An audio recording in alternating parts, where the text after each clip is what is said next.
हरिशरणम हरिशरणम हरिशरणम। तो बड़ी सुंदर रासलीला हुई। तब तक एक बड़ी अजीब बात हुई। कामदेव जी, क्या हुआ?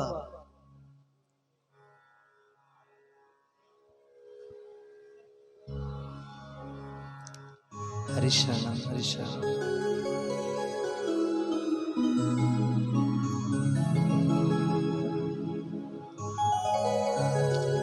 तो कामदेव उसी समय ब्रह्मा जी के पास पहुंचा और ब्रह्मा जी के पास पहुंच के बोला कि ब्रह्मा जी, मैंने आपको हरा दिया, शिव जी को भी हरा दिया, विष्णु जी को भी हरा दिया, नारद को हरा दिया, मेरे जैसा है कोई? बोले कि ठीक है, तुम कृष्ण के पास जाओ। भगवान कृष्ण के पास गए, बोले हम आपसे युद्ध करेंगे। बोले कर लो। कब करोगे? बोले आप जब कहें। बोले ठीक है। उसी समय जब रासलीला हो रही थी, सभी गोपियों के मन में आया कि ठाकुर जी हमसे बड़ा प्रेम करते हैं। लेकिन फिर ठाकुर जी को प्रेम में बोलने लग गई कि तुम हमसे कम करते हो, उससे ज्यादा करते हो। तभी कामदेव ने बाण मारा ठाकुर जी के हृदय में। बोले कि अब हराएंगे इसको, अब देखो ये काम युक्त हो जाएगा। ठाकुर जी वहां से तुरंत अंदर ध्यान हो गए। राधा रानी को कंधे पे लेके चल पड़े। ये राधा रानी को लेके चल पड़े। अब इसने देखा भाई एक मौका तो चला गया, दूसरा मौका है। तुरंत उसने फिर बाण मारा। वो राधा रानी जी को भी छोड़ के अदृश्य हो गए। सभी गोपांगनाएं अत्यंत दुखित हो गई। हरिशरणम हरिशरणम। और दुखित होकर के सबके सब राधा रानी के चरणों में आई और राधा रानी के चरणों में आकर के बड़ा सुंदर गोपी गीत का उन्होंने गायन किया।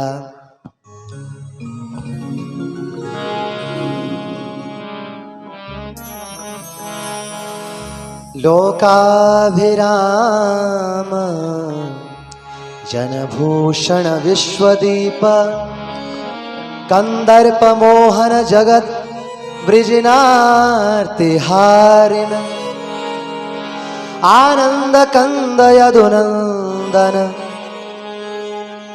नंद शूनो स्वच्छंद पद्म मकरंद नमो नमस्ते।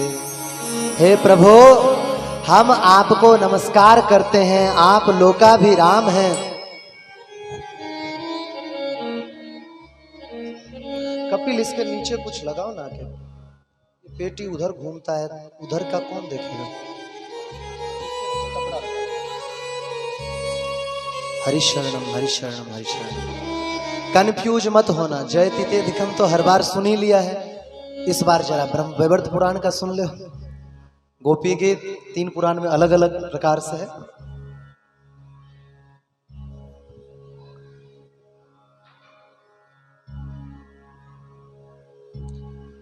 सब कुछ अलग अलग सुनना पड़ रहा है ना। बाबा कोई नई भागवत ले आए हैं, हर चीज अलग ही आ रहा है। हरिशरणम हरिशरणम। और महाराज वह ठाकुर जी का नाम ले ले करके दुखित होने लगी। यो रास रंगन जवै भव भूरी लीलो यो यो गोपिका नयन जीव मूलहारः मानं चकार रहसा किल मानवत्यां सोयं हरिर्भवतु नो नयनाग्रगामी। अत्यंत दुखित होकर के श्लोकों का उच्चारण करने लग गई। लेकिन जब ठाकुर जी प्रकट नहीं हुए तो एक बड़ा प्यारा श्लोक उन्होंने कहा, जिससे ठाकुर जी को प्रकट होना पड़ा। कौन सा था वो?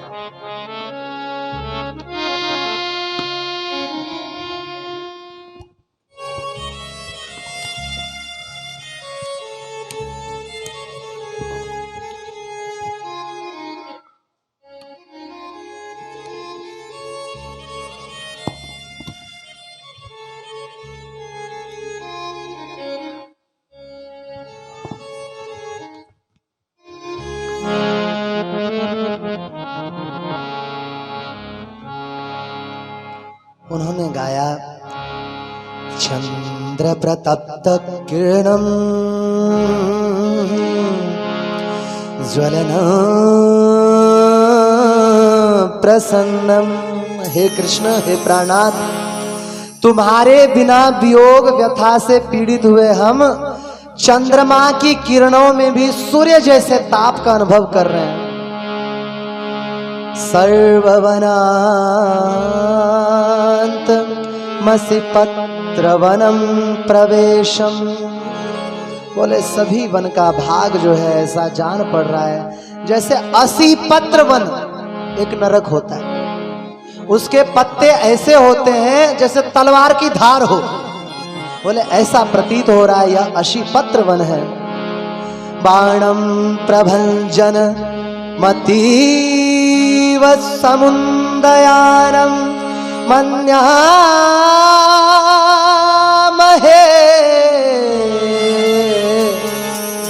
किल भवन्तमृते व्यथार्ता। बोले हमें ऐसा लग रहा है जैसे मंद मंद कोई हमें तलवार से काट रहा हो। हे नाथ, सौदास राज महिषी विरहा तदीव। बोले राजा सौदास की पत्नी मदयंती को जितना दुख हुआ था, जातं सहस्र गुणितम नरपट्टराज्ञा, उनसे हमें 1000 गुना अधिक कष्ट हो रहा है। हे कृष्ण, बोले नल राजा को, दमयंती को जितना कष्ट हुआ उससे कई गुना हमें कष्ट हो रहा है। कृष्णा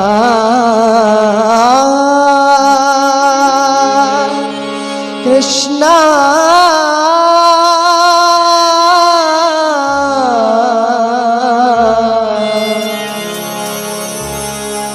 तस्मात् कोटि गुणितं जन्म कात्मजाया।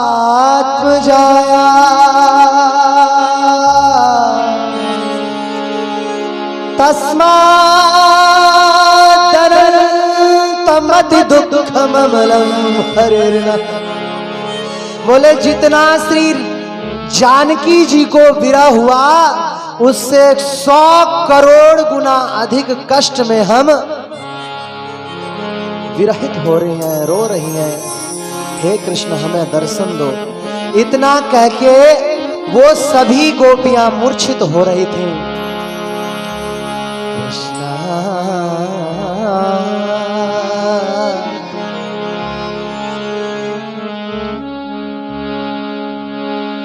कृष्णा कृष्णा श्याम सुंदरा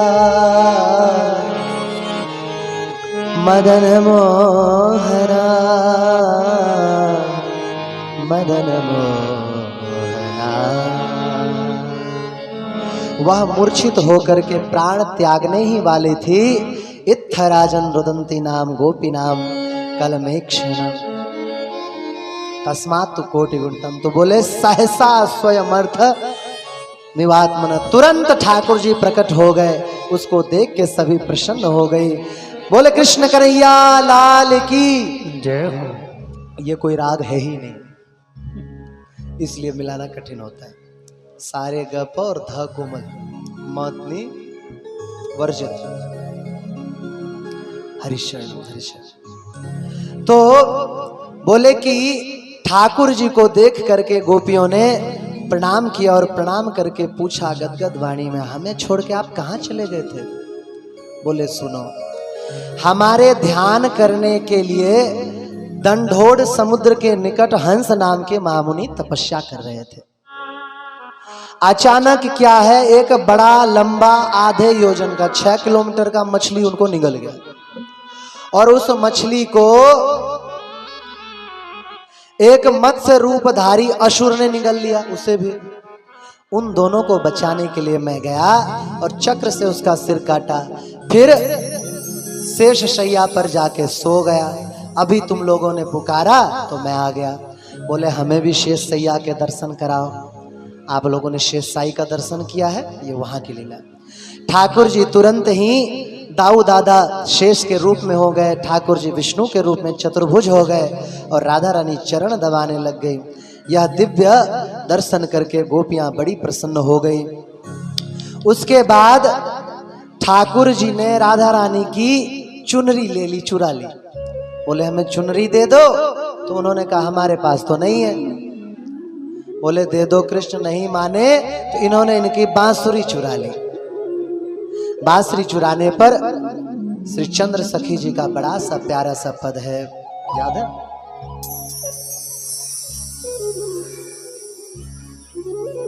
वो तो फिल्मी गाना है।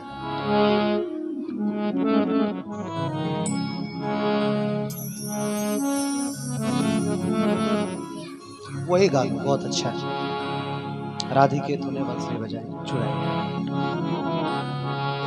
राधे के तूने बंसुरी चुराई। इसमें ना थाट लगाना, काफी थाट लगाना। चलो मिला दो।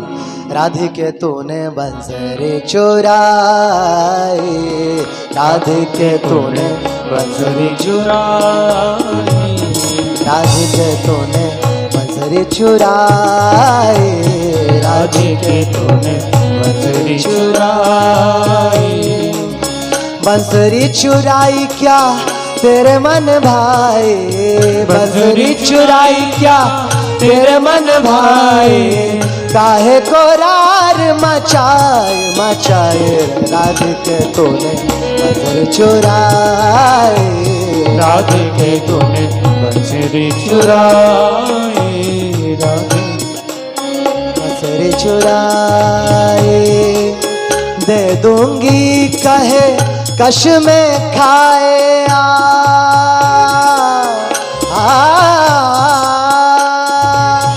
दे दूंगी कहे कश में खाए।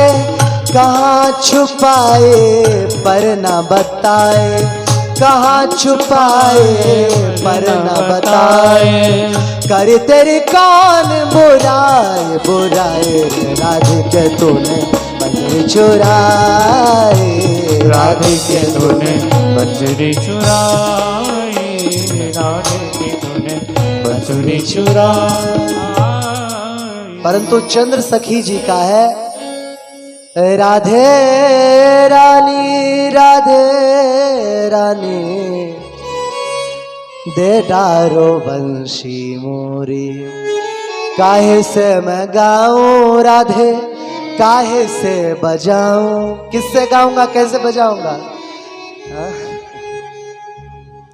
महाराज जी समय कम है और कम से कम गिरिराज लीला होनी है, तो ऐसे उच्चारण करना। काहे से मैं गाऊं राधे, काहे से बजाऊं, काहे से लाऊं गैया घेरे। श्री राधे रानी दे डारो बंशी मोर, श्री राधे रानी दे डारो बंशी मोरी। बोले अच्छा ये समस्या है, ठीक है मैं बताती हूँ। मुख से तुम गाओ कान्हा, कर से बजाओ। मुख से तुम गाओ कान्हा, कर से बजाओ। मुख से तुम गाओ कान्हा, कर से बजाओ। मुख से तुम गाओ कान्हा, कर से बजाओ। मुख से तुम गाओ कान्हा, कर से बजाओ। मुख से तुम गाओ कान्हा, कर से बजाओ। लकुटी से लाओ गैया घेरे, लकुटी से लाओ गैया घेरे। श्री राधे रानी दे डारो बंशी मोर, श्री राधे रानी दे डारो बंशी मोर।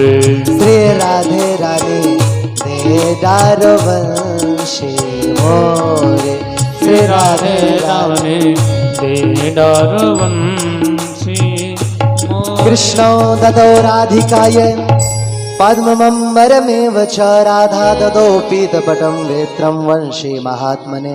राधा रानी को कृष्ण ने कमल वस्त्र दिए और राधा ददौ पीतपटं वेत्रम वंशी, राधा रानी ने बांसुरी लौटा दी। महाराज वहां लीला हो रही थी। इधर एक शंखचूर नाम का बड़ा भयंकर राक्षस था। वो कंस के पास गया, बोले हमसे लड़, तू जीता मैं तेरा दास, मैं जीता तू मेरा दास। खूब लड़ा, इसमें तो बहुत वर्णन है। 27 दिन तक लड़ता रहा परंतु कोई नहीं हारा। गर्गाचार्य जी आ गए, दोनों ने प्रणाम किया, बोले दोनों मित्र हो जाओ, कोई नहीं हारोगे। वहां से वो जा रहा था कि महाराज सुंदर बांसुरी की ध्वनि सुनाई दी ब्रज में। बांसुरी की धुन सुनकर के वो आकृष्ट हुआ, जाके देखा तो वहां पर तो गोपियां थी। सतचंद्रानना नाम की गोपी को देख करके वह काम वासना से लिप्त हो गया। उसने उसे उठाया और भग चला। ठाकुर जी ने महाराज तुरंत एक बड़ा शाल का पेड़ उखाड़ा, भगे। वो गोपी छोड़ के तुरंत दौड़ पड़ा, हिमालय पहुंच गया। उसने भी शाल उखाड़ा, ठाकुर जी ने उसके सिर पर शाल मारी और महाराज एक शाल मारते ही उसका सिर फट गया। उसमें से हीरा लेकर के वो आ गए और आकर के श्री राधा रानी को वो हीरा दिया। बोले उसके बाद तभी क्या हुआ, एक आसुरी नाम के मुनि थे, वो बैठ करके गोवर्धन पर्वत पे ध्यान कर रहे थे। ये गोवर्धन हिमालय पर्वत पे, उनको ध्यान में ठाकुर जी नहीं मिले तो वो बैकुंठ चले गए। वहां देखे, वहां भी ठाकुर जी नहीं। से वो क्या कहते हैं, कारण ये तो शाही समुद्र में गए, क्षीर सागर में, वहां भी भगवान नहीं। गोलोक में गए, वहां भगवान नहीं। बोले भगवान कहाँ है, कोई बता नहीं रहे। शिवलोक गए, शिव जी से रो करके बोले प्रभु भगवान कहाँ चले गए। बोले अभी ब्रज में लीला चल रही, रासलीला, चलोगे। बोले हाँ महाराज। दोनों के दोनों आए, भीतर जाना चाह रहे थे, गोपियों ने रोका, आप ऐसे नहीं जा सकते। फिर बोले आपको भी गोपी रूप बनना पड़ेगा। मानसरोवर है ना माठ के पास, मानसरोवर, वहां पर बोले दोनों स्नान कर लो। दोनों ने स्नान किया और गोपी रूप धारण करके भीतर गए। संगीत तो इसके ऊपर भी बहुत है लेकिन समय नहीं है। फिर गोपी रूप धारण करके गए और वहां ठाकुर जी की लीला में महाराज वहां पर उन्होंने वृंदावन का नित्य वास पाया। हरिशरणम हरिशरणम हरिशरणम। अब गिरिराज जी की महिमा में प्रवेश करते हैं। रासलीला समाप्त हुई। श्री संत भगवान की जय हो। एक बार ऐसा हुआ ब्रज में, सबके सब ब्रजवासी सुबह ही सुबह ये लाओ, वो ले चलो, वो लाओ, वो उधर ले आओ, कंडा सूखा कि नहीं सूखा, घी इकट्ठा करो। ठाकुर जी ने देखा, रे क्या हो रहा है भाई। नंद बाबा से इन्होंने पूछा पिताजी क्या हो रहा है ये। पिताजी बोले कि शक्रस्य पूजनम ये तत्किम फल, शक्रस्य पूजनम ये तद भुक्ति मुक्ति करम परम। हम शक्र की पूजा कर रहे हैं, इंद्र की, वो भक्ति मुक्ति सब मोक्ष वगैरह देते हैं।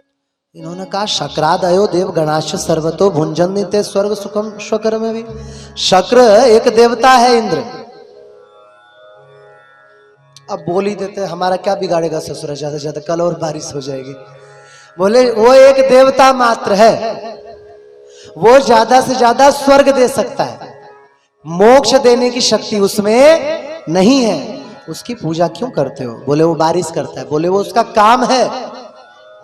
पुलिस आपको सुरक्षा देती है, पुलिस की आप पूजा करते हो क्या, नहीं करते। वो उसका काम है, सरकार पैसा दे रही है, सरकार को जनता टैक्स दे रही है। बोले वो तो भगवान के नौकर हैं। बोले तो किसकी पूजा करें। ठाकुर जी ने कहा समुत्थितो सो हरिवक्षसो गिरि गिरिर गोवर्धनो नाम गिरिंद्र राजराज। बोले भगवान के हृदय से प्रकट पौलस ऋषि के हाथ से जो आया समोगतो यत्र पुलस्त्य तेजसा, उन गिरिराज गोवर्धन की पूजा करो। बड़े बूढ़े गोप बड़े प्रसन्न हुए। सन्नंद जी जो बड़े बूढ़े थे, उन्होंने पूछा बेटा कर्तव्या केन विधिना, गिरिराज जी का पूजन कैसे करना चाहिए। तो बोले महाराज गिरिराज जी की पूजा करनी हो तो पहले भूमि गोबर से लीप दो और उसके बाद इंद्रियों को वश में रखते हुए पुरुष सूक्त का उच्चारण करते हुए और महाराज दिव्य रूप से आरती करें, तरह तरह के फल आदि चढ़ाएं। जहां पर गिरिराज ना हो, यत्र गोवर्धना ना भावा तत्र पूजा विधि सुनो। जहां नहीं है वहां क्या करो, बोले गोमय वर्धनम कुर्या तदाकारम परोन्नत, वहां गोबर का बना लेना चाहिए। बोले इस तरह उनकी पूजा करनी चाहिए।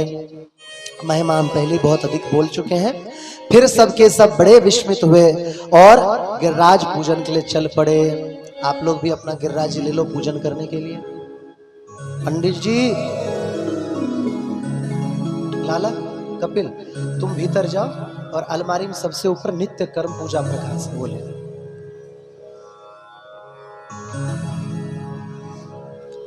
हरि शरणम हरि शरणम हरि शरणम।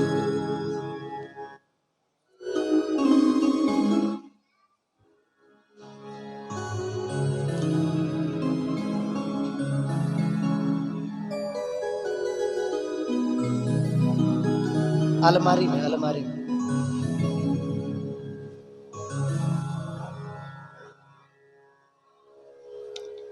जैसा इसमें ठाकुर जी ने बताया है, आज हम उसी पद्धति से गिरिराज पूजन करेंगे।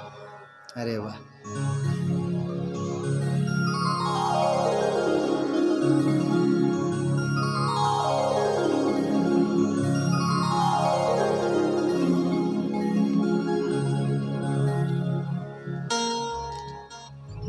ले आए सब सामान।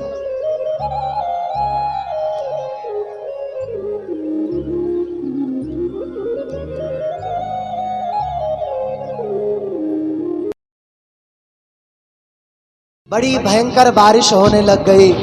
सबके सब प्रधान गोप डर के मारे भयभीत हो गए। ऐसा लगा सातों लोग पाताल सहित डूब जाएगा, इतनी भयानक बारिश होने लग गई। गोप आए नंद बाबा के पास और बोले राम राम महाबाहो कृष्ण कृष्ण ब्रजेश्वर पाहि पाहि महाकष्टादिंद्र दत्तां निजान जनान। बोले हे कृष्ण, इंद्र याग छोड़कर हमने गिरिराज जी की पूजा की, अब वो हमें मारना चाह रहे हैं, क्या करें? बोले चिंता मत करो, गिरिराज जी की तलहटी में चलो। मां भैष्ट यताद्रि तटम सर्वे परिक्रय से, सब चलो। वहां गए और गिरिराज जी को बिना श्रम के जैसे गोबर का छत्ता कोई बच्चा उठा ले, धित्वा बभो श्री ब्रज राजनंदन कृपा करो सो करुणामय प्रभु। बोले यथिच्छोलिंद्र शिशु रस्रवो ग्रजः स्वपुष्करेण एव च पुष्करम। तुरंत गिरिराज जी को एक कण की उंगलियां से उठा लिया। बोले गिरिराज महाराज की जय हो। बोले सबके सब आ जाओ भीतर। सबके सब भीतर आ गए। उन्होंने तुरंत चक्र को कहा जाओ तुम ऊपर चलते रहो। बोले क्यों? बोले कि बारिश का पानी सुखाओ। शेष भगवान को बोले तुम चारों ओर कुंडली मार के बैठ जाओ, कोई पानी नहीं आ पाएगा। तभी तक अगस्त जी ने कहा प्रभु आपको याद है क्या? बोले एक बार अगस्त जी को पार्वती मैया ने भोजन के लिए बुलाया, तो वो बैठ करके भोजन का, महाराज वो खाते जाए खाते जाए खाते, समुद्र पी गए थे, कितना बड़ा तो पेट होगा। बेचारे घबराए। ठाकुर जी का स्मरण किया पार्वती मैया ने। ठाकुर जी वटुक रूप में आ गए, बगल में बैठ गए। अगस्त जी को बिल्कुल पसंद नहीं आया, मेरा ही पेट नहीं भर रहा, ये ससुरा और आके बैठ गया। पार्वती मैया ने उन्हें भी 2 रोटी दिया, वो पाए और तुरंत हाथ धो लिया।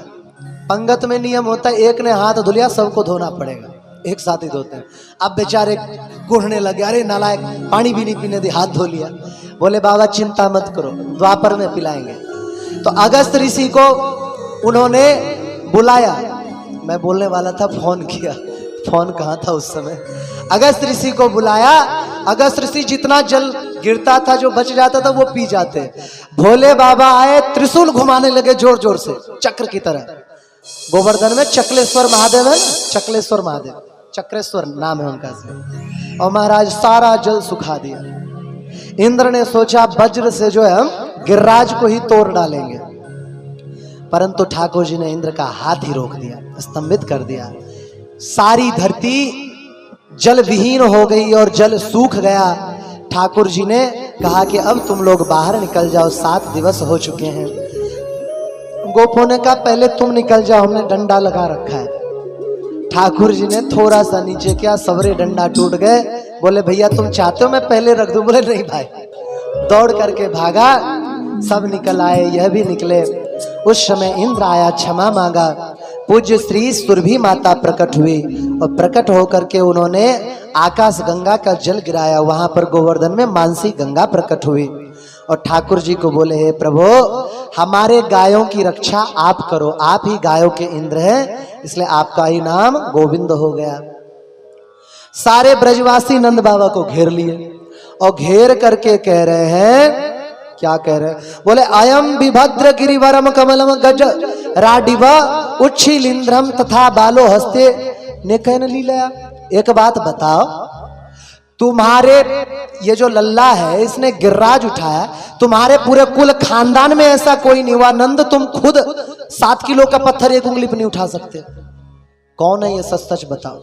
और गौरवर्णा यशोदे तुम नंदत्वम गौरवर्णा वर्ण दृक, तुम गोरे यशोदा गोरी, अयम जाता कृष्ण वर्ण, तुम्हारा बेटा काला कहां से पैदा हो गया?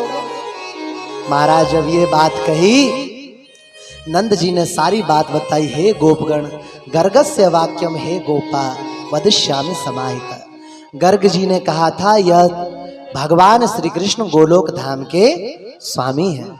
बोले नहीं, मैं तुम्हें जाति से निकाल दूंगा। ब्रज के राजा थे वृषभानु जी, चंद्रवंश के। उनके पास जाकर के बोले तुम जो है इसको नंद बाबा को निकालो जाति से। बोले क्यों निकाले? बोले कि अरे वो उसका बेटा पता नहीं किसका बेटा उठा लाया है वो। और तुम बताओ तुम्हें क्या लगता है? बोले कि ऐसी ऐसी बात बताया है गर्गाचार्य जी ने। बोले तुम्हारी बेटी बड़ी होगी, तुमने शादी क्यों नहीं की? बोले कि हमारी बिटिया की शादी ब्रह्मा जी ही करवाएंगे, और करवा भी दी हो पता नहीं, हम नहीं करवाएंगे कृष्ण से, कृष्ण स्वयं भगवान है। बोले हम कैसे माने कि वो भगवान है? तो बोले एक काम करते हैं, क्या? बोले कि आप जो है सगुन भेजो कृष्ण के यहां पर, जितना महंगा से महंगा भेज सकते, देखते हैं कृष्ण में ऐश्वर्य है कि नहीं। और महाराज बड़े बड़े शगुन वहां पर भेजने की तैयारी करने लग गए। कहते हैं कि 100 करोड़ मोतियों की मुक्ताओं की माला लेकर के अपनी पुत्री के लिए इन्होंने नंदराज सभाम गत्वा वृषानाम कुशला वृषम निधाय दाम पत्राणी नंद बाहु प्रणम्यतम। वहां भेजा मौक्तिक हारों को लेकर के, दाम पत्राणी, और प्रणाम करके वर्ण करने बोला कि ये महाराज राधा रानी की तरफ से क्या कहते हैं, सगुनी कहते हैं, हाँ क्या, सगुदाई, सगाई, हाँ सगाई का भेजा है, आप भी अपनी तरफ से भेजिए। बोले उसका एक मोती ऐसा था जिससे 1 करोड़ स्वर्ण मुद्रा में खरीदा जाए, और ऐसी 100 करोड़ माला भेजा था। नंद बाबा चिंतन में पड़ गए। बोले अब क्या हो, लोके लज्जा गता सर्वार रासः श्याचेत धनोद्धृतम। बोले अब तो हमारी जगत हंसाई हो जाएगी, क्या करें? इधर ठाकुर जाए। बोले मैया यू कहा चीज है? बोले बेटा मोती के बीज है। बोले बीज तो बोते हैं, 2-4 माला लिए जाके बो दिए रतन कुंड में। नंद बाबा बाद में आए और देखा, अरे अरे क्या हो गया, नास्ति पूर्वम यस्समानम तत्रापि न्यूनताम गतम अहो कलंको भविता ज्ञातिषु स्वचेषु स्वेषु सर्वतः। बोले पहले ही हम कुछ नहीं दे पाते, चोरी और हो गई, कम और हो गई, कहां गया? ठाकुर जी ने कहा बाबा घबराते क्यों, हम किसान हैं, बो दिया। अरे नालायक मूड निरठ गमार, सैनिकों जाओ खोद लाओ। खोदने गए तो वहां तत्र मुक्ता फलानाम तू शाखिनः सतसः सुबह, मोतियों के पेड़ उगाए हैं, बड़े बड़े फल निकल रहे हैं मोतियों के, इतने बड़े बड़े मोती देख के प्रसन्न हो गए।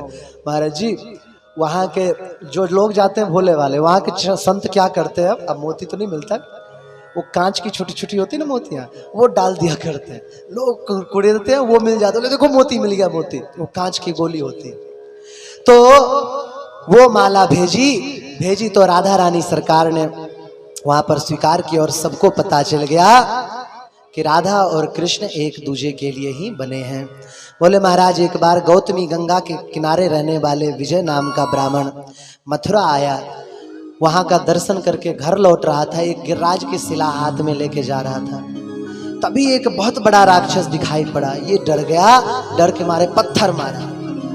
स्पर्श होते ही वह वंशी हाथ में लेके कृष्ण स्वरूप कृष्ण का दूत बन गया। इन्होंने पूछा तुम कौन हो? बोले महाराज मैं बहुत बड़ा पापी हूँ, मलयाचल पे मैं रहा करता था, बहुत ज्यादा दान पुण्य, शोर मत मचाओ, करने वाले ब्राह्मण का मैंने अपमान कर दिया, इस वजह से मुझे ये शरीर भोगना पड़ा। कथा और लंबी है लेकिन कल देख लेंगे। तो आपकी कृपा से मेरा उद्धार हुआ। आगे की कथा कल बताएंगे, अभी थोड़ा देर रुको। कुछ प्रश्न आप लोगों के पहले से ही हैं,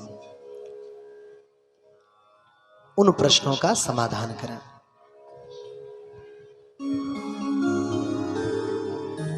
श्री दीन दयाल चौपारिया जी का प्रश्न है, मुक्ति होती किसकी है? शरीर की, मन की या आत्मा की? मुक्ति किसकी होती है? अगर शरीर की मुक्ति होती तो शरीर तो यहीं रह जाता है। आत्मा तो नित्य मुक्त है, उसकी तो मुक्ति करें तो करें क्या। और मन बुद्धि अहंकार, इसकी मुक्ति का तात्पर्य क्या है? अगर ये मुक्त हुए तो क्या मन ऊपर जाके रहेगा, मन सुख दुख भोगेगा? मुक्ति किसकी होती है? हरिशरणम हरिशरणम हरिशरणम। लाला ब्रह्म वैवर्त पुराण। हरिशरणम हरिशरणम। देखो तात्पर्य मुक्ति का क्या होता है? किसी चीज से छूट जाना।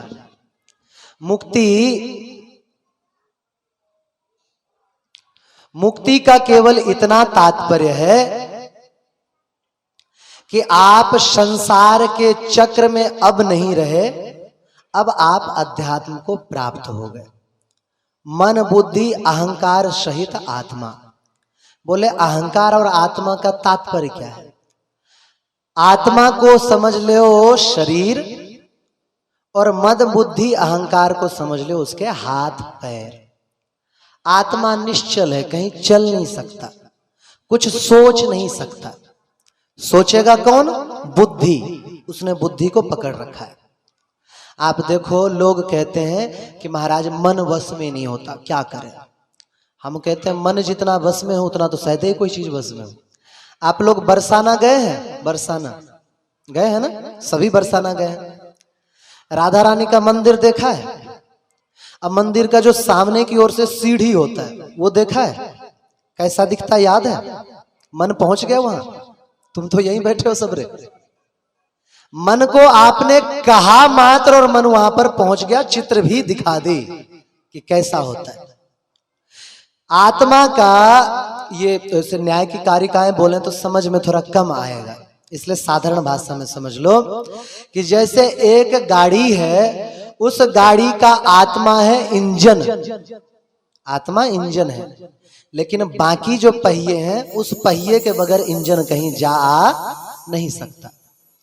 तो शरीर मन आदि की मुक्ति का तात्पर्य नहीं, मुक्ति का तात्पर्य केवल इतना ही है कि आप संसार के जन्म मरण से छूट गए और भगवान के लोग या ब्रह्मलीन हो गए, मन बुद्धि आदि सहित। जो ब्रह्मलीन होता है उसका मन बुद्धि आदि भी नष्ट हो जाता है और आत्मा मन बुद्धि आदि से भी छूट जाता है। हमने प्रारंभ में दूसरे स्कंद में आपको क्रम मुक्ति और सद्योन्मुक्ति बताया था। जो व्यक्ति भगवान के लोक जाते हैं वो मन बुद्धि से मुक्ति नहीं चाहते। मन बुद्धि से मुक्त हुआ, कौन किसको प्यार करे? चीनी है, चींटी खाएगी तो आनंद आएगा, है ना? और चीनी ही बन गए। अब चीनी ही बन गए तो चीनी को चीनी से क्या लेना देना, कोई आनंद नहीं। भक्त जब मुक्त होता है तो वह मन बुद्धि अहंकार मतलब चित्त, इन तीनों को लेके, अहंकार मतलब वो वाला गर्भोक्ति वाला नहीं, ये भी एक अहंकार है। दासोहम रामचंद्रस्य, दासोहम कृष्णचंद्रस्य। और जो ब्रह्म के उपासक होते हैं, भगवान में लीन होने वाले, उनकी मुक्ति का तात्पर्य है कि वो मन बुद्धि अहंकार से भी रहित हो गए और आत्मा परमात्मा में विलीन हो गए। दूसरा, श्री केशव देव पांडे जी महाराज और मदन लाल मछली वाले, क्या लिखा है? श्री मदन लाल जी शराब वाले, अरे क्या, सराय वाले, अच्छा थोड़ा ठीक लिखा करो भाई।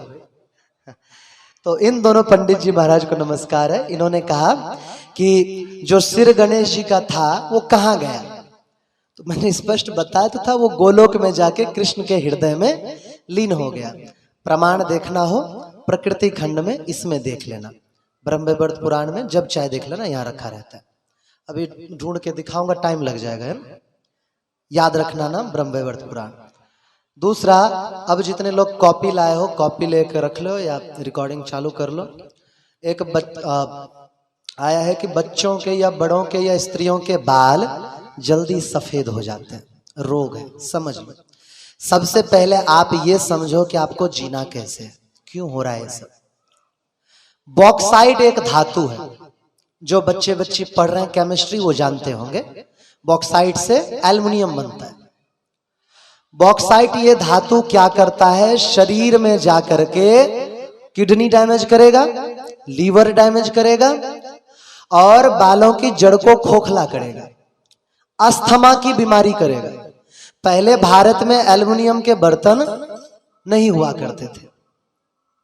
अंग्रेज आए, अंग्रेजों ने देखा कि जेल में जो कैदी हैं, जेल में कौन होते थे, कौन कैदी, क्रांतिकारी, उनको डायरेक्ट मारो तो बाहर बवाल होता है, धीरे धीरे मारना है। क्या करें, एल्युमिनियम जिसको सिल्वर कहते हैं ना, माताओं ध्यान से सुनो समझो, सिल्वर के बर्तन में पका के सिल्वर के बर्तन में खाने को दिया गया।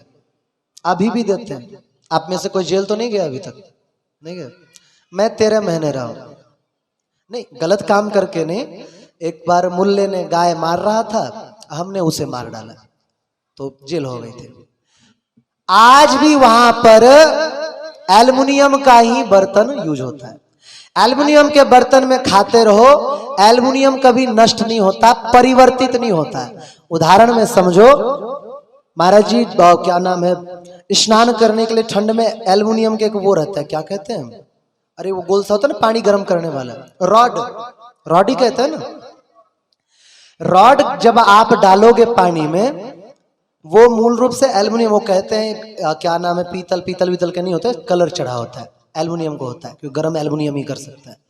आप देखोगे कुछ दिनों में ही एल्युमिनियम के ऊपर एक सफेद लेयर चढ़ जाता है, ध्यान दिया कभी? और कुछ दिनों बाद तो ठोकोगे तो सफेद सफेद निकलेगा।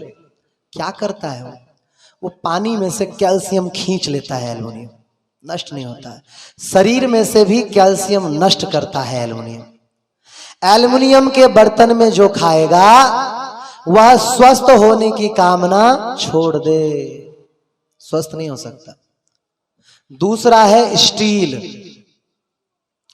इसको आप गूगल पे सर्च कर सकते हो, मेरी बात मत मानो, भाड़ में जाओ, लेकिन गूगल पे सर्च करो, नहीं भाड़ में मत जाओ, मतलब मत मानो, गूगल पे सर्च कर लो। ये तो मेरी आदत हो गई बोलने की। स्टील में लोहा के साथ साथ क्रोमोनियम, मैक्सनीज, टैनन, कैरर, कितने प्रकार के जहर मिला करके बनाया जाता है। मेरे कई मित्र हैं स्टील की कंपनी में काम करते हैं, उनसे हमने पूछा सच्ची बात है, बोले सच्ची बात है। गूगल पे सर्च किया, उसमें भी निकल आया।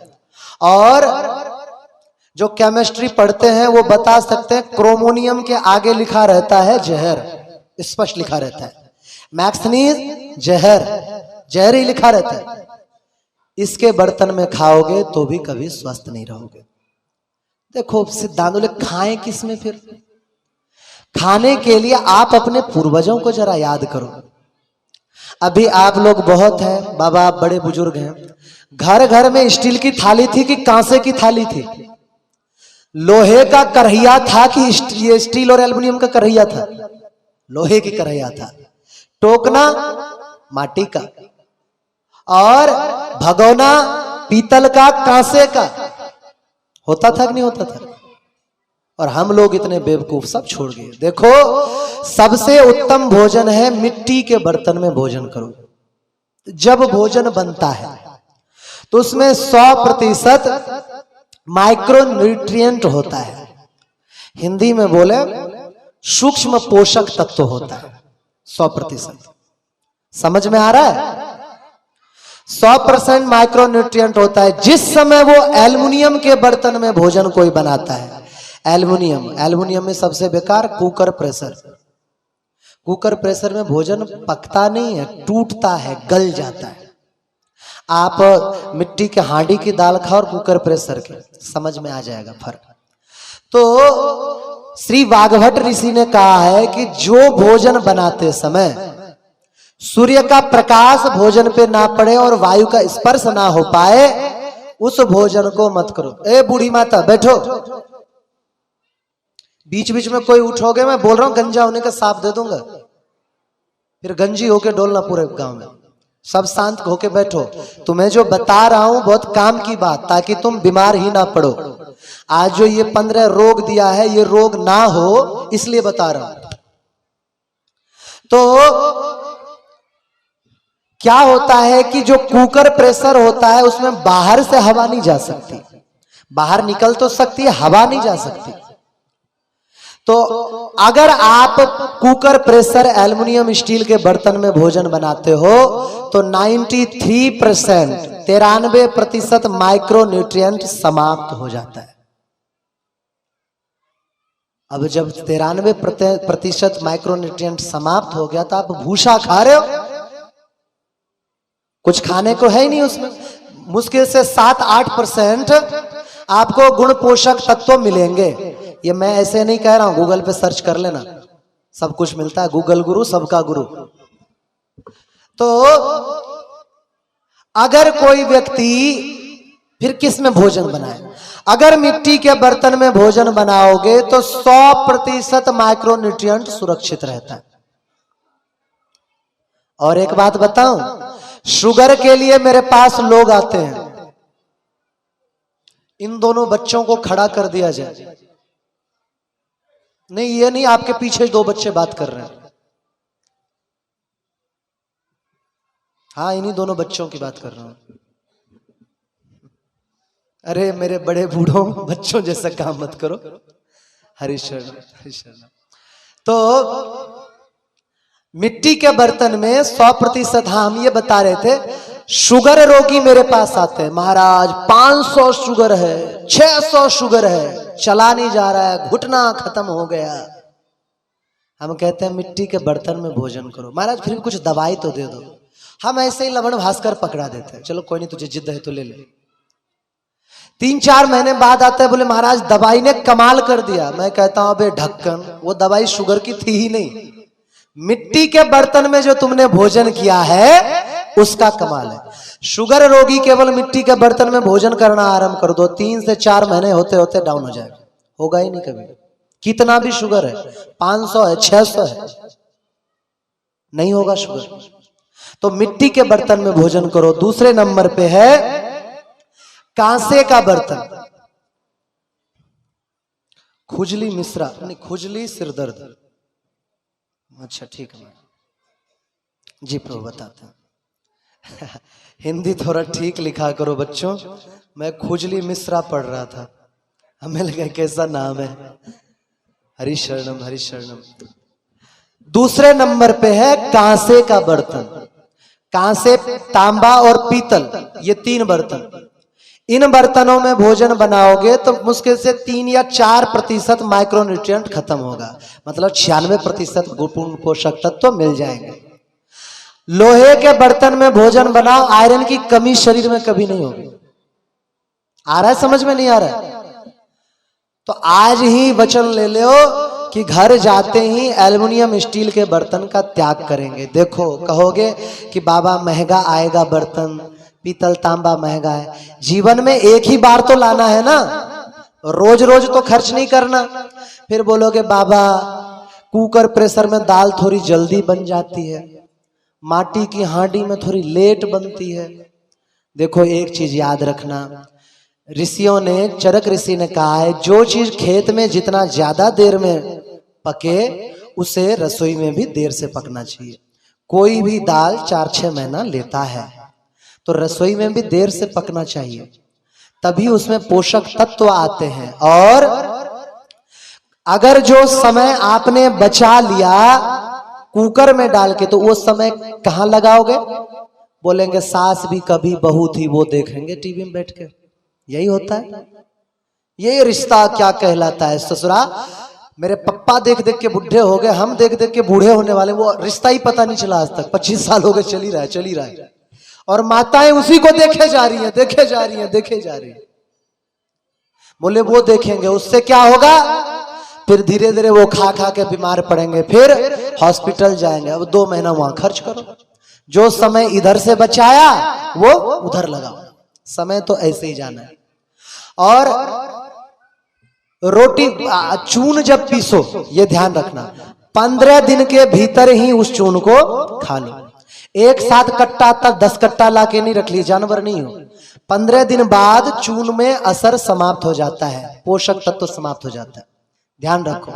और केवल गेहूं की रोटी कभी नहीं खानी, केवल गेहूं की रोटी कैंसर करती है।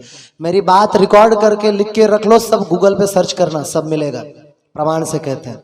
तो क्या करें? बोले गेहूं में थोड़ा बाजरा मिला लिए, थोड़ा चना मिला लिए, और थोड़ा सा मक्का मिला लिए, थोड़ा मटर मिला लिए, जो भी है मोटा अनाज, कई अनाज मिला करके, और महाराज खाए। नहीं मिलता है तो जयराम जी के यहां से खरीद लाए, पलवल से, उनके यहां सब मिल जाता है, यहां बैठे हुए हैं। तो मोटा अनाज खाना जब भी। और ये इसलिए बता रहा हूं, जीने का तरीका सीखो, बीमार ही मत पड़ो। बीमारी के बाद दवा क्यों खाना, बीमार ही नहीं पड़ना है। और भोजन बनने के बाद 48 मिनट के भीतर भोजन कर लो, क्योंकि 48 मिनट के बाद उसमें पोषक तत्व समाप्त होने लगता है। हमारे बड़े बुजुर्ग कहते थे, गर्मा गर्म खाओ बेटा, गर्मा गर्म खाओ, कहते थे कि नहीं? उतरते जा खाते जा, गरम खाओ। एक तो भोजन की गर्मी, ऊपर से पेट की गर्मी, दोनों गर्मी मिलकर के पाचन अच्छा होगा।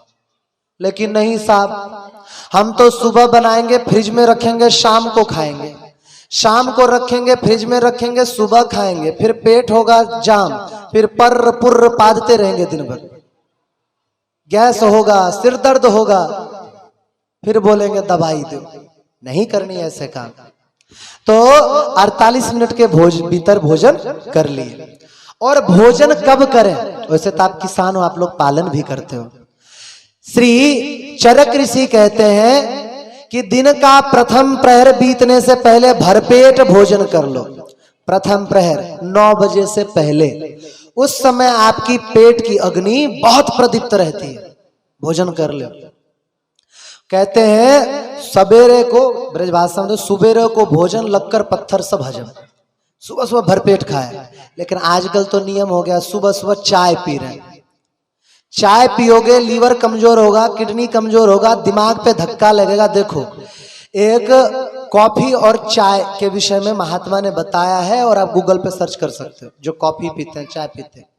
एक कीड़ा आता है, उन बीजों पर बैठता है, चाटता है, चाट चाट के वो पागल हो जाता है और उसी में चिपक के रह जाता है। फिर उसको साफ करके और बीज पैक करके भेजते हैं, पीस के भेजते हैं। वो पी करके हमें लगता है हमारा दिमाग तेज चलता है। कॉफी पागल करती है, कॉफी कैंसर करती है। कभी क्या नाम है, इसमें पूछ लेना, गूगल आदि पे सर्च करके पता चल जाएगा। तो सुबह सुबह चाय नहीं पीनी है, सुबह भरपेट भोजन करना है 9 बजे से पहले।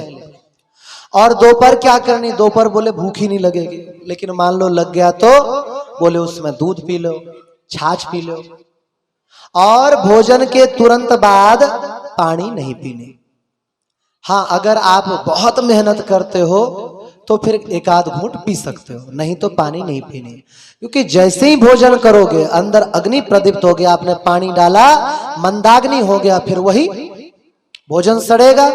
सड़ेगा तो उसमें से गैस निकलेगी। फिर अब क्यों बोलूं, बार बार हंसोगे, फिर वही होगा। आदो डकारा नीचे पधारा, मतलब ऊपर से डकार निकल रहा है नीचे से। तो ये सब नहीं करनी है। और रात में भोजन कब करनी? ऐसे तो नियम है, सूर्य अस्त होने से पहले भोजन कर लो, नहीं भी तो ज्यादा ज्यादा 7 से 8 बजाओ, इसके बाद का समय भोजन करोगे पचेगा नहीं।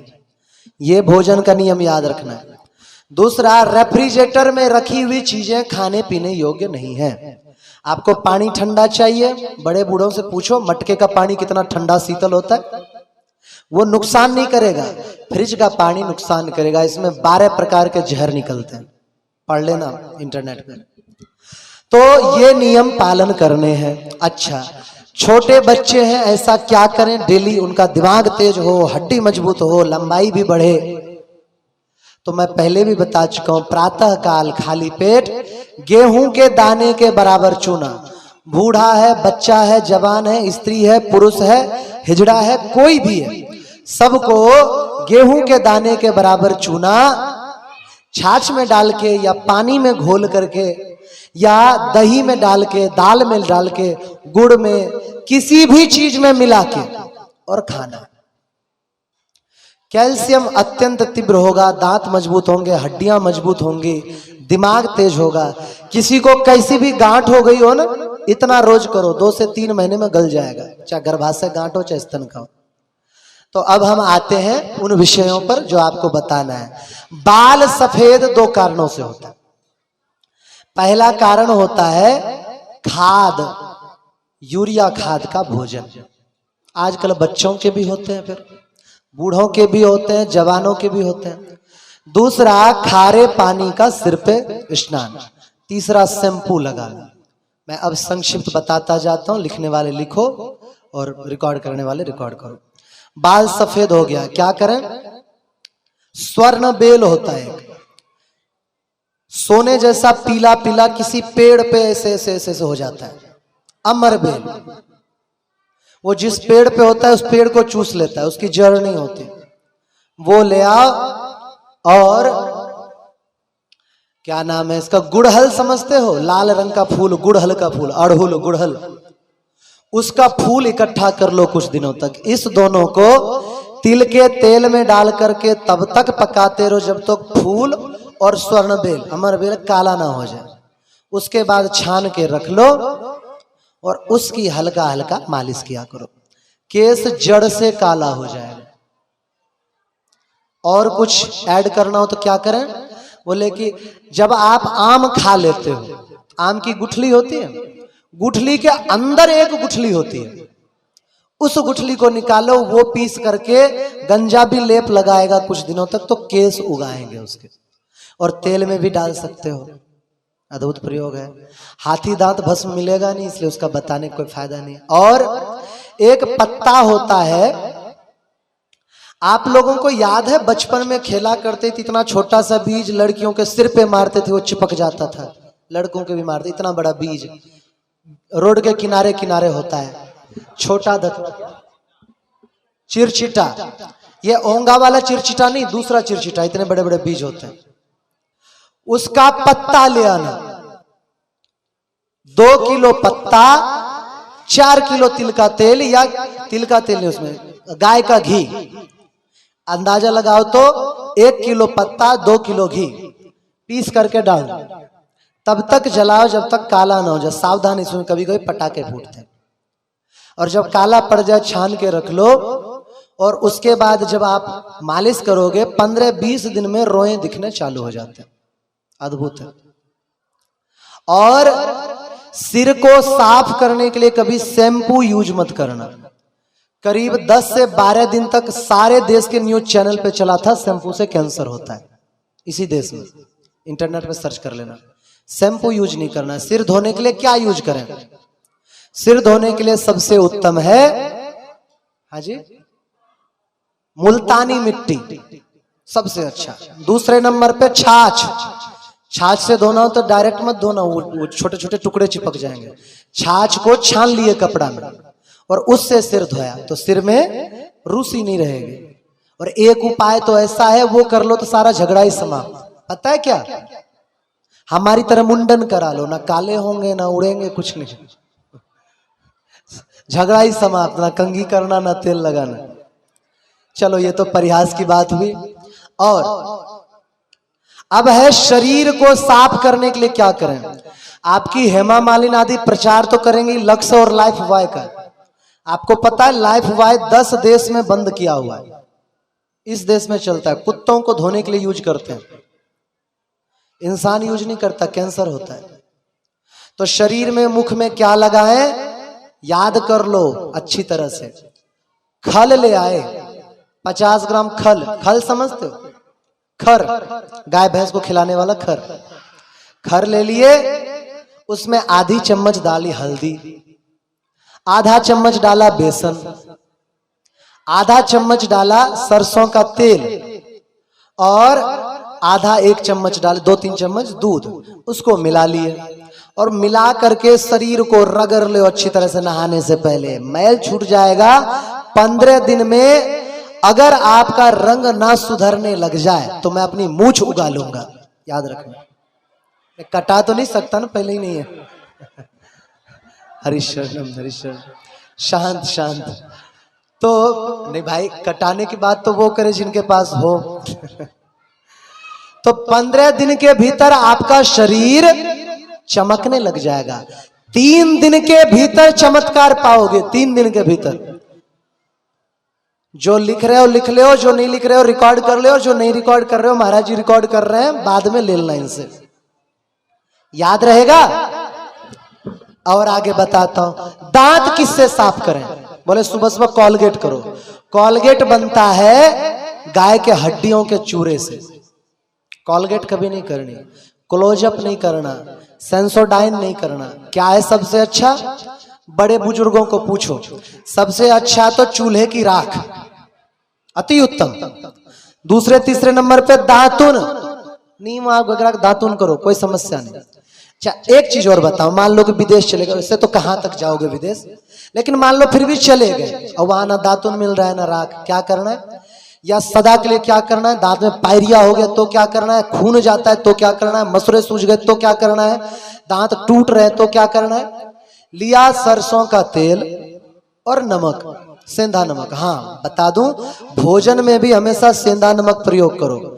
समुद्री नमक प्रयोग करोगे, जो सफेद टाटा बिरला और क्या आयोडीन नमक आता है, तो आप लोगों को ब्लड प्रेशर की बीमारी हो जाएगी। और जिनको हो गई है वो भी सेंधा नमक का प्रयोग करो, ब्लड प्रेशर बीमारी अपने आप ठीक हो जाएगी। तो सेंधा नमक लिए, थोड़ा सा तेल लिए और आधा चम्मच हल्दी लिए, एक बार में बना के रख लिए। उसको सुबह सुबह इस उंगली से लेकर के किए। महाराज खून जाना तो 3 दिन में बंद हो जाता है, दांत चमक जाएंगे। बहुत उत्तम चीज, यही उपयोग करना है। आया समझ में? और महाराज हमें चेहरे की सुंदरता चाहिए, चेहरे में दाग धब्बे हो जाए, फुंसी हो जाता है, ये बहुत लोगों की रहती है। और सुंदर दिखना भी चाहिए, भगवान ने रूप दिया है तो क्या जरूरत है ताड़का बन करके बैठे रहो, है ना? रूप दिया सुंदर बन के रहो। चेहरे पे दाग धब्बे आदि हो गए हैं तो क्या करना है? नीम पीने को कहो तो बुखार चढ़ जाएगा, कड़वा होता है, कैसे पिए, है ना? नीम नहीं पी सकते। धनिया तो पी सकते हो, धनिया लिए, या ऐसा समझ लो कि धनिया की चटनी रोज खानी है। धनिया लहसुन की रोज चटनी खानी है, चेहरा चमका रहेगा, साफ रहेगा, दाने वगैरह नहीं होंगे चेहरा पे। अच्छा अब दूसरे नंबर पे हम आते हैं, घुटना का दर्द। घुटना का दर्द करता है महाराज, घुटने में बड़ी पीड़ा होती है। याद कर लो, दिमाग में रट लो, बबूल का बीज, देसी कीकर, देसी कीकर का बीज इकट्ठा करना है और बीज को पीस करके बना देना है चूर्ण। 1 चम्मच सुबह 1 चम्मच शाम को उस चूर्ण का सेवन करना है पानी से, हल्के गर्म जल से। और तिल का तेल लिए, उसमें डाला 5 धतूरा, 100 ग्राम लाल मिर्च, 2 गांठ लहसुन और 100 ग्राम तेज पत्ता। याद रहेगा? 100 ग्राम लाल मिर्च, 2 लहसुन की गांठ, 100 ग्राम तेज पत्ता और 4-5 धतूरा का फल। फल धतूरा तो समझते होंगे, धतूरा धतूरा ही कहते हैं, या धतूरा का पत्ता मिल जाए, वो डाल के तब तक जलाओ जब तक कि वो काला ना पड़ जाए। छान लिए, छान करके निकाल लो। जिनका घुटना जाम भी हो गया होगा वो भी धीरे धीरे मालिश से सही हो जाएगा। दोनों उपाय करनी है, बीज वाली चूर्ण भी लेना है और ये तेल भी लगाना है। जिन्होंने लिख लिया ठीक, जो रिकॉर्ड कर रहे हैं वो भी ठीक, और जो नहीं समझ पा रहे हैं बाद में बाबा यूट्यूब से दे देंगे आपको। घुटना दर्द, अच्छा एक होता है कि घुटना के साथ साथ हर जॉइंट में दर्द होता है, अकड़ जाता है, तब क्या करें? उपाय बता रहा हूं, याद कर लो, डॉक्टर बन जाओगे, बेच के पैसा भी कमा सकते हो। क्या करना है? 1 किलो सफेद फिटकरी, क्या 1 किलो सफेद फिटकरी, और 2 किलो देसी ताड़ वाली गैया का गोमूत्र। 2 चीज याद रहेगा, 1 किलो फिटकरी सफेद वाली, 2 किलो देसी गैया का गोमूत्र। दोनों को एक मटके में डाले, ऊपर से पन्नी बांधी, फिर कपड़ा बांधा। कपड़ा बांधने के बाद मिट्टी का लेयर लगा के जमीन के नीचे 1 हाथ गाड़ दो। 40 दिन के बाद खोदो, खोद करके निकालो, संभाल के, मटका ना फूट जाए। उसमें वो फिटकरी मलहम जैसा बन चुका होगा। वो मलहम का मालिश करोगे 15-20 दिन के भीतर ही कैसा भी गठिया बाय हो समाप्त हो जाएगा। और बनाने में खर्च कितना? मुश्किल से 50-60 रुपए किलो फिटकरी आती है, और कोई खर्च ही नहीं। मटका 20, 25, 30 रुपया का। याद रह जाएगा? हाँ क्या?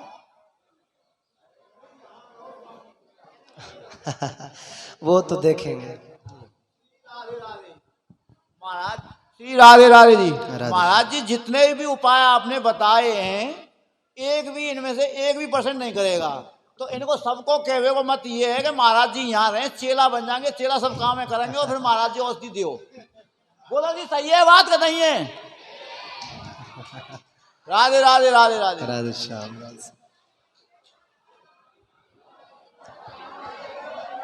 शांत हो जाओ, अभी बात पूरी नहीं हुई है।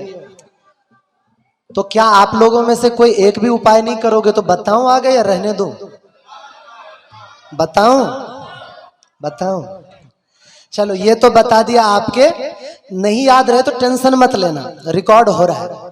और भी बच्चे रिकॉर्ड कर रहे होंगे, कुछ बच्चे देखो, वो बच्चा भी रिकॉर्ड कर रहा है। एक है कि श्वास में तकलीफ होती है, दमा की बीमारी। एक की नहीं आई है, कई की आई है। एक भगवती माता है, उनको भी है। और एक राजेंद्र जी की पत्नी कमलेश गले वाली माता, नहीं गले में चुभन, हाँ तो कमलेश माता जी। 2-3 का प्रश्न है। और एक है प्रेमवती माता जी, सत्यवती माता जी। चलो सभी करते हैं। तो सांस की तकलीफ है ऐसे होता है, समस्या होती है। अरे मुझे नहीं है, मैं बता रहा हूं करके, हंसो मत। तो तनिक दीवाल वाल पे चढ़े, दीवाल कह रहा हूं, सीढ़ी पे चढ़े, 2-4 कदम दौड़ गए, सांस फूलने लग गया। क्या करें? बहुत साधारण उपाय है, 2 उपाय है, दोनों करने हैं। सुबह सुबह जगने के बाद 4 लहसुन, चाहे तो आग में भून के चाहे घी में पका के खा के ऊपर से 1 गिलास पानी पिए। दूसरा दालचीनी, जानते हो दालचीनी? जानते हो ना, सब साग में भी डालते हैं दालचीनी। दाल और चीनी नहीं, दालचीनी लकड़ी। दालचीनी पीस के रख ले, 1 चम्मच दालचीनी, 2 चम्मच शहद मिला के पियो। 3 महीने के बाद डॉक्टर से चेक करा लेना, अस्थमा समाप्त, सदा के लिए समाप्त। इतना अद्भुत होता है। एक ने कहा है शरीर में थकावट होती, महाराज जी सबका नाम अब क्या लो, बहुत लंबे लंबे नाम है। शरीर में थकावट है, कमजोरी है। इस बात को ध्यान दो, क्योंकि ताकतवर सभी होना चाहता है। शोर मत मचाओ। क्या तुम लोग ब्राह्मण कन्या हो के, ब्राह्मण पत्नी हो के मछली बेच रही हो बैठ के? बताओ। तो किसी का शरीर कमजोर हो रखा है, शरीर मजबूत नहीं है, खाते पीते हैं लगता नहीं, कितना भी अच्छी चीज खा लें शरीर मोटा ही नहीं होता। तो क्या उपाय करें? 2 उपाय बताता हूं, दोनों याद रखना। एक तो प्रातः काल खाली, जब सुबह सुबह 8 बजे भोजन करो, कच्चा देसी गैया का दूध, 2-4 बासी रोटी और गुड़ मिला करके खाओ। वजन 1 महीने में बढ़ना चालू हो जाएगा। दूसरा उपाय, ताकत बहुत चाहिए, पहलवान लोग करते थे पहले, अब भूल गए लोग। उड़द की दाल जानते हो? उड़द की दाल, काली दाल, काली छिलके वाली दाल। उड़द की दाल लो और उसको तोड़ करके टुकड़े टुकड़े कर दो, मतलब दर दो छिलका सहित, दूध में डाल करके और उसमें खांड डाल करके खीर बनाओ। चीनी मत डालना, खांड डाल कर, और उसको खाओ। अगर उसको खाओगे ना 3-4 दिन बाद ही करते फिरोगे, अब किससे लड़े, कोई तो मिल जाए बस एक बार। 3-4 दिन में इतनी ताकत आती। लेकिन ये वो प्रयोग करना जो मेहनत करते हैं, नहीं तो पचेगा ही नहीं। आया समझ में? हम मार्शल आर्ट जब सीखते थे, कराटे सीखते थे, तो कराटे वालों को वहां मांस खिलाते हैं। अब हम तो भाई राजपुरोहित ब्राह्मण, मांस की सीखते सी, तो हम जो है उड़द खाते थे, उड़द की दाल, तो थकावट नहीं आती थी। तो उड़द की दाल बहुत ताकतवर। और दवाई यूज करना हो तो ले आना अल्फा क्यू और एवेना सेटाइवा क्यू। फिर से बताता हूं, होम्योपैथी मेडिसिन है। अल्फा क्यू और एवेना सेटाइवा क्यू, दोनों को मिला लेना। 4-4 बूंद सुबह दोपहर शाम लेने लग जाना। शरीर भी तगड़ा करेगा, ताकतवर करेगा और अंदरूनी शक्ति भी बढ़ाएगा। ठीक है। अगला है आंखों में खुजली। आंखों में खुजली होती है, और एक बच्चे का ये भी आया था कि आंख लाल हो रखी है, पूरी आंख लाल हो रखी है। देखो, आंख की समस्त बीमारियों के लिए केवल 2 उपाय बताता हूं। एक आप लोगों का ही भूल गए हो, मैंने 8 नंबर तक के चश्मा लोगों के उतरवा दिए हैं। मेरे खुद का 4 नंबर का चश्मा उतरा है। आप ऐसे ही अंदाजा लगाओ मैं कितना पढ़ता रहता हूं, आंख खराब होगी कि नहीं होगी। 4 नंबर का चश्मा लग गया था मुझे, 3.5-4 नंबर का। अब नहीं लगा रहा हूं। लगा दिख रहा है? नहीं दिख रहा है। 4 आंख दिख रहे हैं कि 2 दिख रहे हैं? 2 दिख रहे हैं। क्यों? क्योंकि चश्मा नहीं है। एक उपाय क्या, रात्रि के समय ही दातुन कर लो। आप इधर बैठ लो, दिखेगा। बच्ची को इधर भेज दो। हरिशरणम हरिशरणम। तो प्रातः काल जगने के बाद पहले रात में ही मंजन करके सोना, दातुन करना है, कोलगेट नहीं, दातुन या मंजन, कुल्ला करके सोए। सुबह सुबह जगे, प्रातः काल जगते ही अपनी थूक ली, 4 बार इस आंख में भीतर लगाई, 4 बार इस आंख में। इतना उपाय करना। आप बड़े बुजुर्गों ने बताया होगा, आप लोग भूल गए होंगे। बड़ी बूढ़ी माताएं, बड़े बुजुर्ग जानते भी होंगे, बड़े बुजुर्ग कहते थे करने को। अभी ओम दत्त दिवाकर जी, जयराम जी जानते हैं, 80-90 साल के हैं, रक्षा मंत्रालय से, दिल्ली से। वो आए हमारे पास मिलने के लिए लालपुर। बोले महाराज जी पहले दिखता नहीं था, चश्मा लगाना पड़ता था। रक्षा मंत्रालय दिल्ली से है, बहुत बड़े ऑफिसर हैं। 2 लाख तो बता रहे थे पेंशन मिल रही, सोचो कितने बड़े हुए हैं। तो वो बता रहे थे कि उनका चश्मा का नंबर गिर गया, मतलब चश्मा नहीं कहीं गिर गया, नंबर गिर गया। ये उपाय करनी है। दूसरा क्या करना है, त्रिफला चूर्ण बना लिए और रात में 1 चम्मच पानी में भिंगा करके सुबह सुबह उस पानी से, पानी पहले छान लो कई बार कपड़े से, ताकि कण ना रह जाए, फिर छींटा मारे। ये 2 उपाय करो, 4 से 5 महीने में तो 8 नंबर का चश्मा मैंने उतरवाया है इस 2 उपाय से। और आंखों की खुजली दूर हो जाएगी। कभी कभी होता है ना, एकदम से खुजली मचने लग गई, आंख लाल हो गया, लगा रक्त उतर आया, आंखों में ये उपाय करोगे तो बिल्कुल ठीक हो जाएगा। तुरंत हो रहा है तो अपना थूक भरो, एक कपड़ा लो, पानी निचोड़ करके आंख पे डाल करके लेट जाओ, थोड़ी देर में लालिमा खत्म हो जाएगी। ये उपाय। अच्छा, एक माता जी ने कहा है कि हाथ पैरों से चला नहीं जाता और पूरा शरीर दर्द होता है। मैंने तेल बनाने का बताया ना, वो तेल बना लो और उसका प्रयोग करो। दूसरा, हरा धनिया और जीरा, इसकी चटनी बना के खाया करो, तो उससे बहुत जल्दी लाभ होता है। एक का है थायराइड हो गया है, थायराइड का पहले भी बताया हूं, धनिया से उत्तम कोई इलाज नहीं।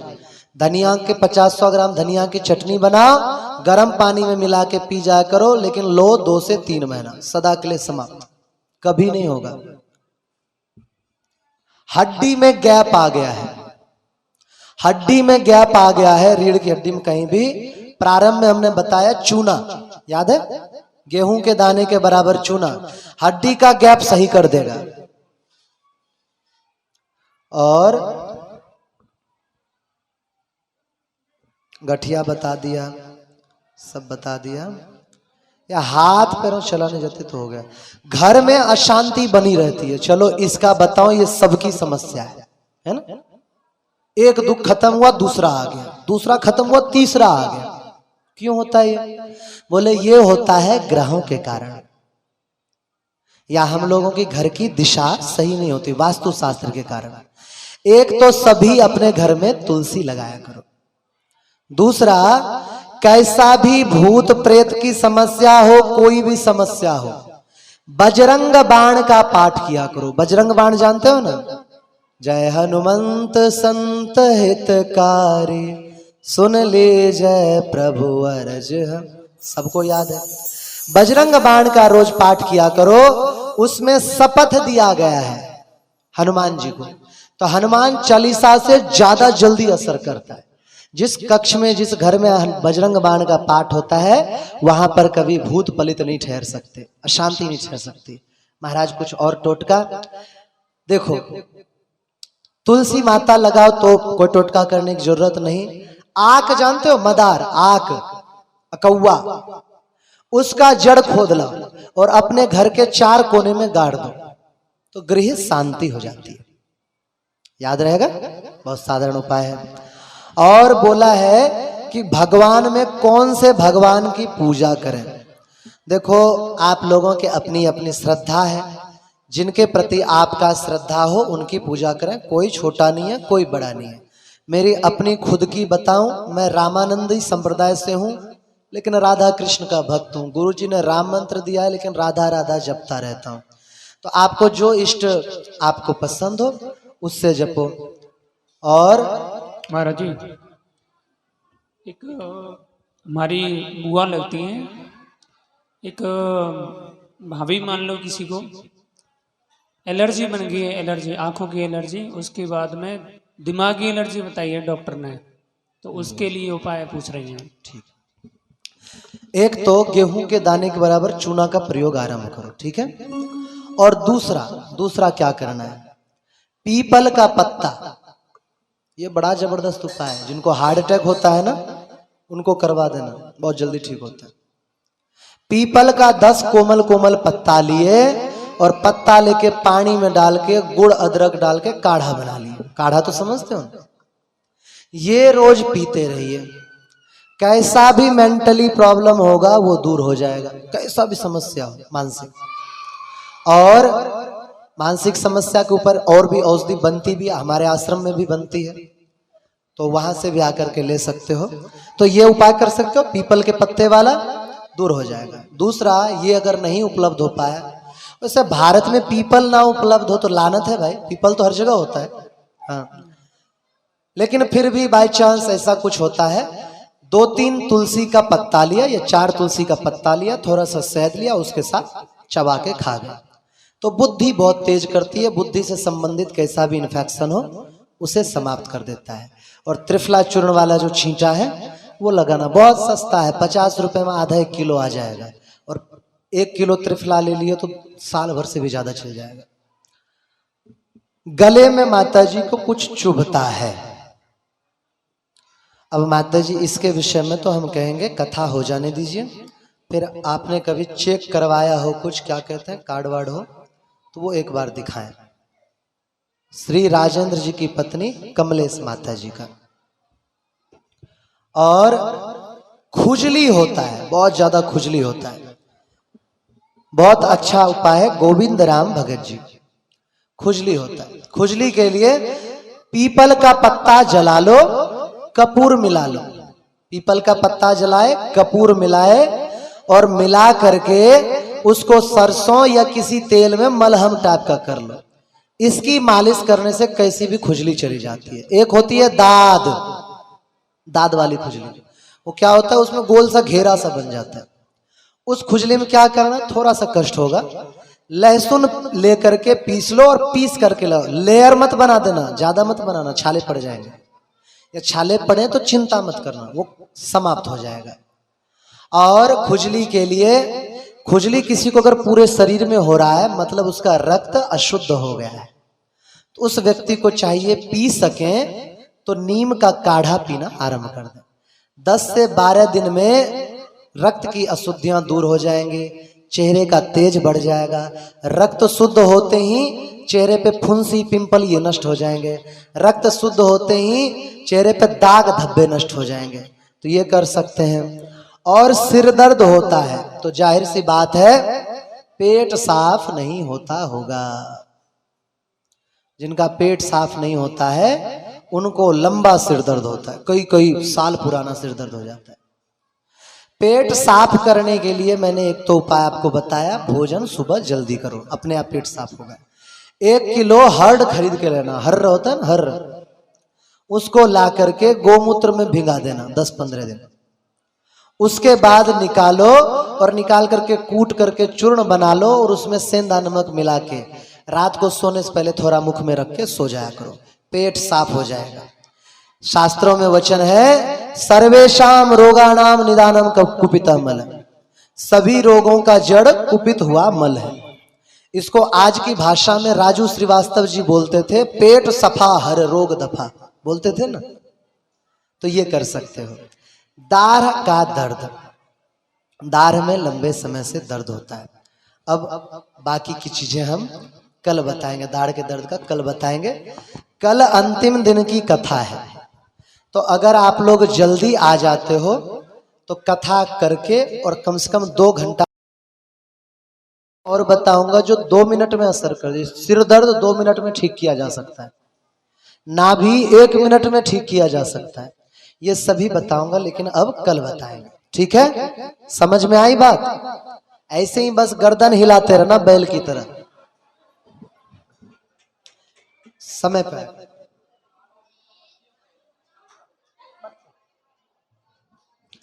जय सिया राम, जय जय सिया राम, जय सिया राम, जय जय सिया राम, जय सिया राम, जय जय सिया राम, जय सिया राम, जय जय सिया राम।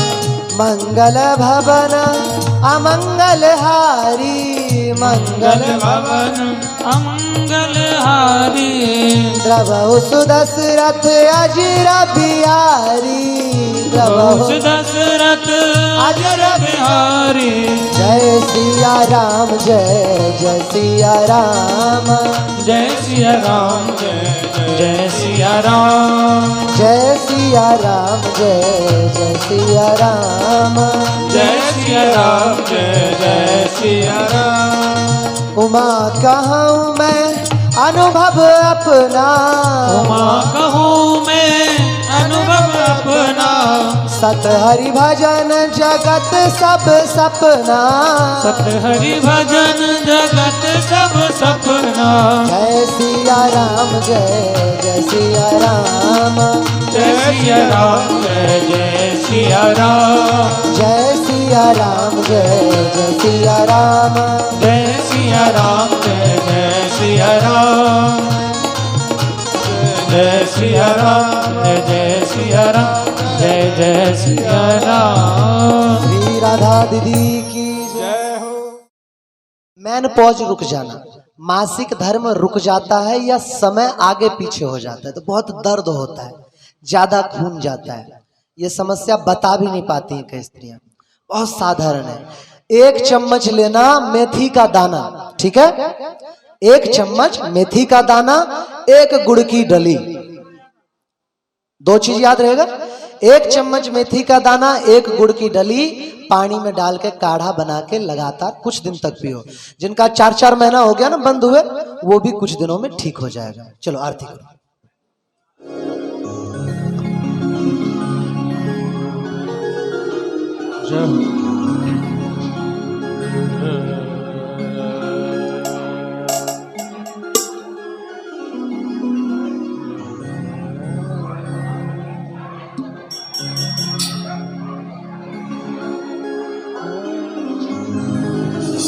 एक मिनट रुकना भाई, आरती का प्रसंग है तो आरती का इन्होंने सवाल किया है।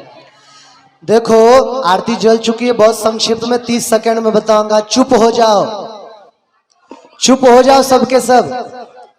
ठाकुर जी की आरती घुमाने का एक सिद्धांत है, एक नियम है। जब भी आरती घुमाओ 4 बार चरण में, मतलब ये हुआ 1 बार, ठीक है, ये 2 बार, ये 3 बार और ये 4 बार।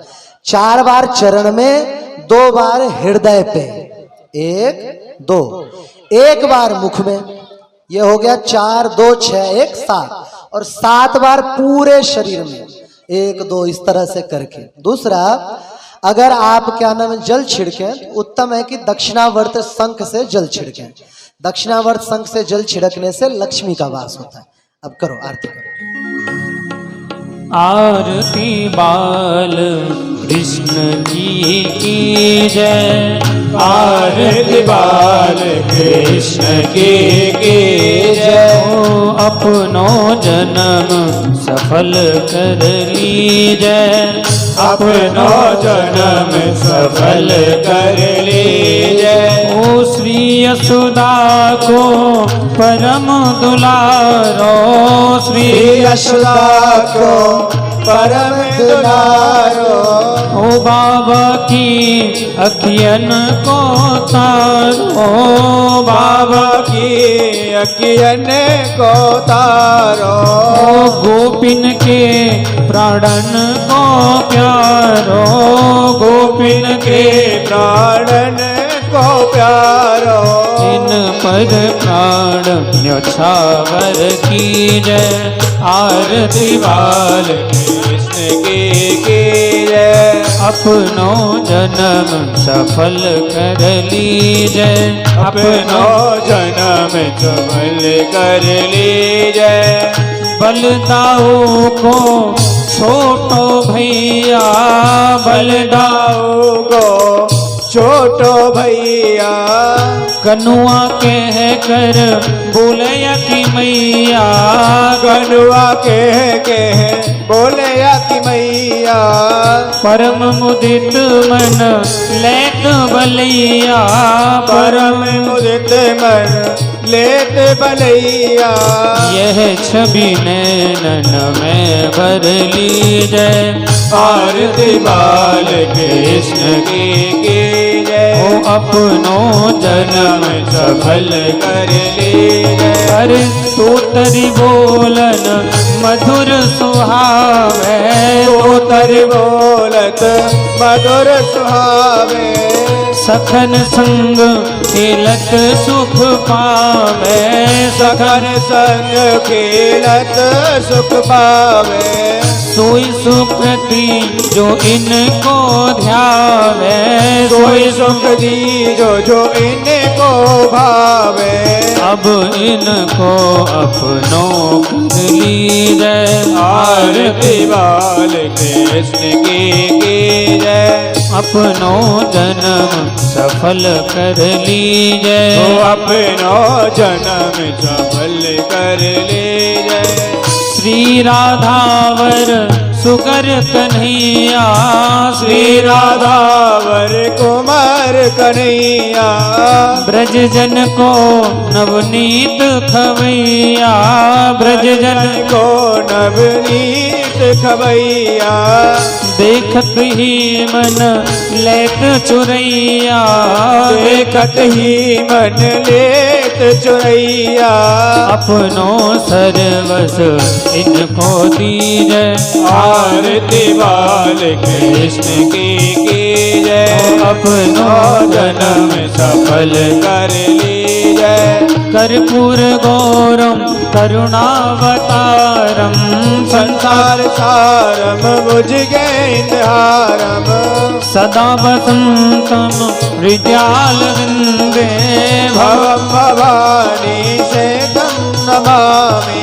त्वमेव माता च पिता त्वमेव त्वमेव बन्धुश्च सखा त्वमेव त्वमेव देव्या द्रविडं त्वमेव त्वमेव सर्वं मम देवदेव त्वमेव सर्वं मम देवदेव त्वमेव सर्वं मम देवदेव